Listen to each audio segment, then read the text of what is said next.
Hi, my name's Phil. I like talking about politics, and in this video I'd like to discuss the news this week that the EU's ambassador to the UK has now been granted, at long last, recognition of their diplomatic status by Foreign Secretary Dominic Raab, as well as Boris Johnson indirectly, after insisting for the past few months that they would not. But first, if you'd like to be notified of daily news and politics, please subscribe to the channel and click the bell notification icon. So at the start of the year, Boris Johnson pursued a post-Brexit strategy of conflict with the EU in order to prevent people seeing how disastrous the general policy was. Or perhaps more specifically, I should say, so that people didn't care how disastrous the general policy was, because when it comes to taking sides, people will side with their own tribe, even if their own tribe is in the wrong. It's just like, you'll side with a friend or family member that's in conflict with an outsider, even if they're in the wrong, because, they're you. So too do people side with their government against a foreign government. Part of this strategy has involved denying the EU ambassador diplomatic status in the UK. The EU is not a state, argued the government, and so their ambassadors shouldn't enjoy the same diplomatic status as national ambassadors. The problem with that logic, however, apart from the fact it's not replicated around the world, is that the EU is actually greater than an individual nation. It is comprised of multiple nations, some of whom are very powerful on their own.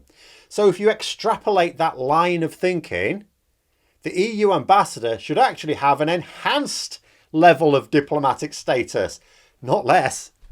But Brexit is never about clear, logical thinking. It is bestial instinct, nothing more.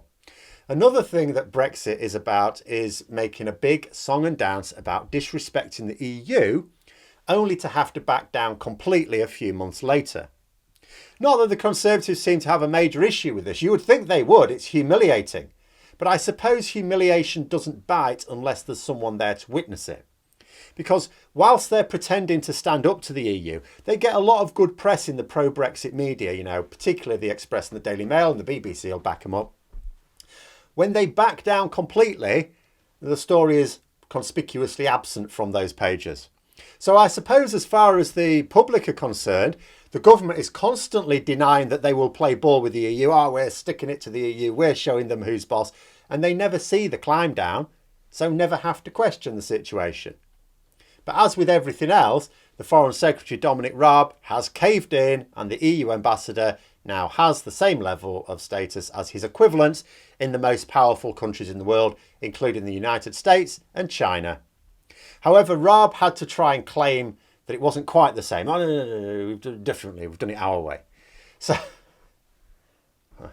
he's insisted that the ambassador would not get diplomatic immunity in the event of running over a British citizen, as caused problems with the tragedy of Harry Dunn.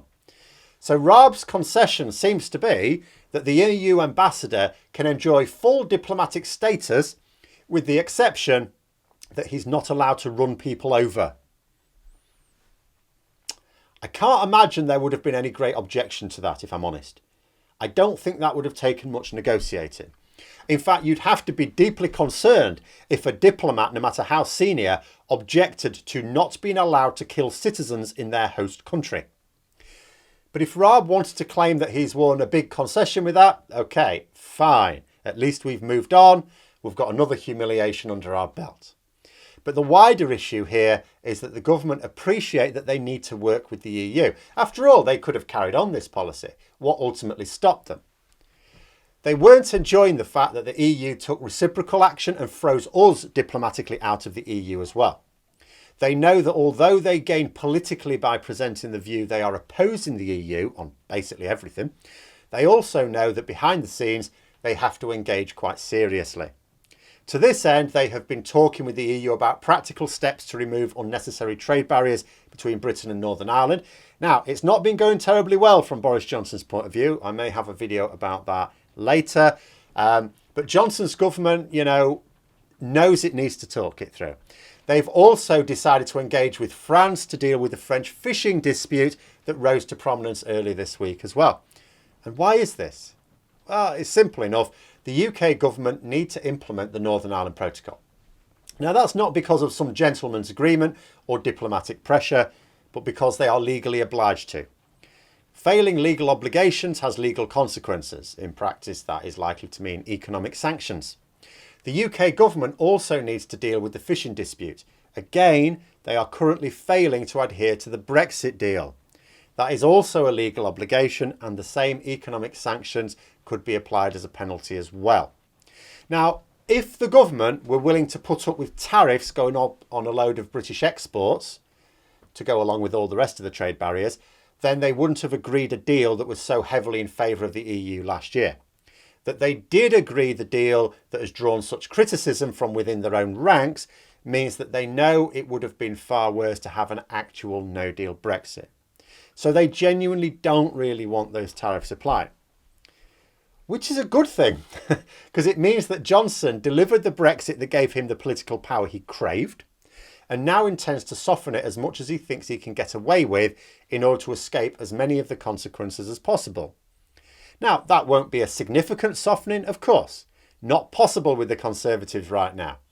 But I did see some comments related to the Conservative gains from some of the elections this week that this would only embolden the Conservatives to push a harder and harder Brexit. But the harder the Brexit, the harsher the downsides.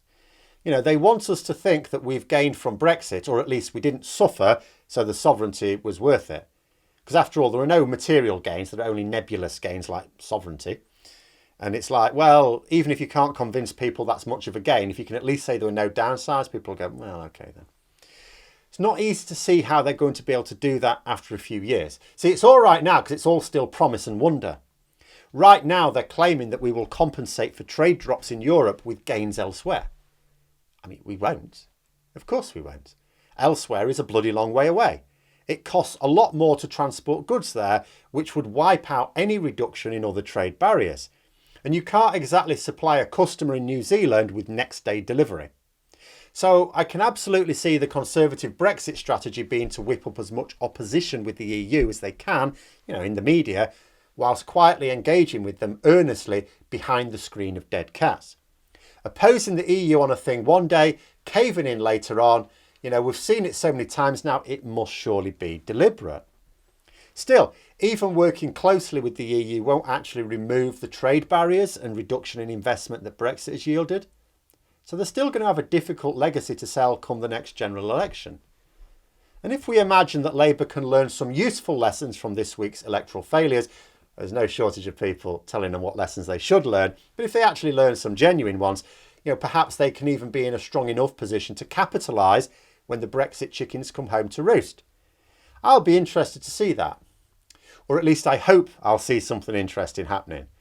Until then, I suppose it's a case of keep gathering up these Brexit twists and turns until the public are ready to start paying attention to them.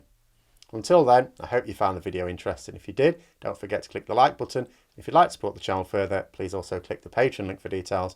And until next time, I'll see you later.